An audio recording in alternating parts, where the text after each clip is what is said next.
हर खबर पर होगी आपकी पकड़। डाउनलोड कीजिए एबीपी लाइव ऐप। मैं आपको परिचय कराती हूं। खास मेहमान आज की इस चर्चा में बीजेपी की तरफ से प्रवक्ता प्रेम शुक्ला हमारे साथ मौजूद है। कांग्रेस के प्रवक्ता जयवीर शेरगिल कुछ ही देर में हमारे साथ जुड़ जाएंगे। हमारे साथ सीएसडीएस में प्रोफेसर अभय दुबे इस समय जुड़ रहे हैं इस चर्चा में, और दिल्ली यूनिवर्सिटी के प्रोफेसर संगीत रागी जी भी हमारे साथ मौजूद है। बहुत बहुत स्वागत आप सभी का।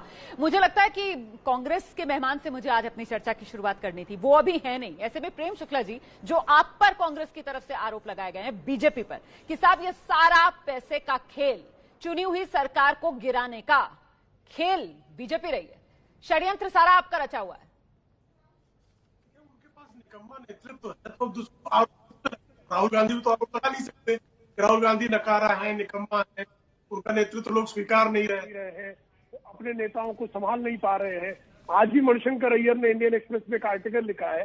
उस आर्टिकल की शुरुआती लाइन में वो लिखते हैं कि जो राहुल गांधी जिससे प्यार करने लगते हैं वो खराब हो जाता है, उनको धोखा देके भाग जाता है। सर मैं आपको रोक रही हूँ, सर मैं रोक रही हूँ शुक्ला जी आपको। बड़ी खबर आ रही है इस समय की, और खबर ये आ रही है कि सचिन पायलट जो है वो मानेसर के होटल पहुंच गए हैं। मानेसर का होटल जहां पर सचिन समर्थक विधायक रुके हुए हैं। अभी अभी जो प्रेस कॉन्फ्रेंस की जा रही थी रणदीप सिंह सुरजेवाला की तरफ से, ये गाड़ियां देख लीजिए आप। ये जो काफिला जा रहा है गाड़ियों का, दरअसल ये सचिन पायलट की गाड़ी है जिसे आप देख रहे हैं इस समय टेलीविजन स्क्रीन पर जाते हुए। ये मानेसर की होटल पहुंचे हैं सचिन पायलट। यहीं पर सचिन पायलट समर्थक 18 विधायक जो हैं वो ठहरे हुए हैं। एबीपी न्यूज संवाददाता अंकित गुप्ता लगातार आप देख रहे हैं कैसे पिछले 2 दिन से यही मानेसर के इसी होटल के बाहर से हमें हर अपडेट पहुंचा रहे हैं। और फिलहाल सबसे बड़ी खबर ये कि सचिन पायलट पहुंच गए मानेसर अपने समर्थक विधायकों से मुलाकात करने के लिए। कुछ ही देर पहले कांग्रेस की तरफ से घर वापसी की अपील जब सचिन पायलट से की गई थी, और यह कहा गया था कि अगर आप बीजेपी में शामिल नहीं हो रहे तो फिर बीजेपी की मेजबानी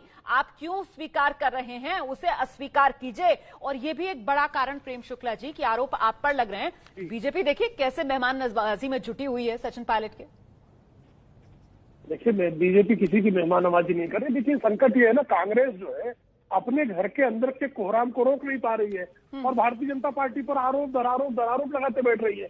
अब हॉर्स ट्रेडिंग करें तो क्या अपने विधायकों को घोड़ा मानते हैं वो? भाई आप अपने विधायकों को मनुष्य तो मानिए, घोड़ा मानने पे क्यों आमादा है? कभी अस्तबल कहते हैं, कभी हॉर्स ट्रेडिंग कहते हैं, कभी कहते हैं मैं तो जादूगर हूं, मैंने जादू सब कर दिया है। भाई कुंठा हताशा आपकी क्या, जब आपके पास बहुमत है। एक दिन कहते हैं कि हमने सचिन पायलट को निकाल दिया, फिर दूसरे कहते नहीं नहीं आ जाइए आप हमारे घर के ही है। तो संकट उनके अपने परिवार का है। उस परिवार के संकट में अनावश्यक भारतीय जनता पार्टी पर आरोप लगाकर वो सोच रहे हैं कि हम अपनी गलती कैसे बताएं। बिल्कुल ये भावना तो लोगों की भी है कि भाई सचिन पायलट को लेकर कांग्रेस इतनी कंफ्यूज क्यों है, क्योंकि एक तरफ अशोक गहलोत जो आते हैं वो तो खुले तौर पर देश को ये बताते हैं कि कैसे कांग्रेस की ये युवा पीढ़ी जो है वो हॉर्स ट्रेडिंग में शामिल थी, और वहीं शाम होते होते जब रणदीप सुरजेवाला आते हैं तो वो अभी भी सचिन पायलट को घर वापसी के न्योते दे रहे हैं। मुझे लगता है ये चक्कर समझ में आ रहा है क्या अभय दुबे जी आपको? देखिए पहली नजर में ये लगता है कि अशोक गहलोत इस लड़ाई में आगे हो गए हैं, लेकिन उन्होंने जो वक्तव्य दिया है सचिन पायलट को लेकर और कांग्रेस की युवा पीढ़ी को लेकर, वो मेरी समझ से परे है। हम सब लोग जानते हैं कि करीब 15 दिन पहले सचिन पायलट की मुलाकात अहमद पटेल से हुई थी, जो कि सोनिया गांधी की खास आदमी है। उसमें सचिन पायलट ने विस्तार से अहमद पटेल को बताया था कि उनके अशोक गहलोत से किस प्रकार के मतभेद हैं और वो मतभेद किस सीमा तक जा चुके हैं। सीधी सीधी गेंद आला कमान के पाले में थी। आला कमान को चाहिए था कि राजस्थान की राजनीति में हस्तक्षेप करता, पंच फैसला करता, मुख्यमंत्री और उप मुख्यमंत्री को बैठाकर आपस में सत्ता का नए सिरे से बंटवारा करता, ताकि दोनों पक्ष संतुष्ट होते। यही तो आला कमान का काम होता है कि अपने सूबे में जो महत्वाकांक्षाओं का टकराव है और महत्वाकांक्षाओं की जो प्रतियोगिता है उस प्रतियोगिता को दुरुस्त करे। तो आला कमान ने तो ये काम नहीं किया। जब सब पत्रकारों को पता था, हमें पता था, आपको पता था, और सचिन पायलट खुद कह रहे थे उनसे, तो फिर ऐसा करना चाहिए था।